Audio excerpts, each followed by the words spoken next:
ഒരു കറാഹത്ത് പോലും ചെയ്യാതെ മഹാനവറുകള് മുന്നോട്ട് നീങ്ങുമ്പോ ആര് ചെന്നാലും ഒരു പുഞ്ചിരിയാണ്. വളരെ കുറഞ്ഞ വാക്കുകൾ ഉപയോഗിച്ചുള്ള സംസാരമാണ്. പടച്ച റബ്ബേ,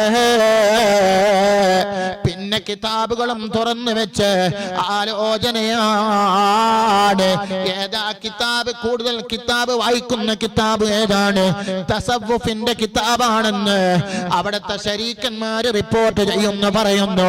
അവിടുത്തെ കൂടെ ദർസിൽ പഠിച്ച മഹത്തുക്കളെ പറയുകയാണ്, ഒരങ്ങാടിയിൽ കറങ്ങുന്ന ഏർപ്പാടില്ല, ഹോട്ടലിൽ പോയി സമയം കൊല്ലലില്ല, വെറുതെ സ്വറവിട്ട് നേരം കളയലില്ല, സമയത്തിനും ആയുസ്സിനും ശ്വാസോച്ഛ്വാസത്തിനും വില കൽപ്പിച്ചു.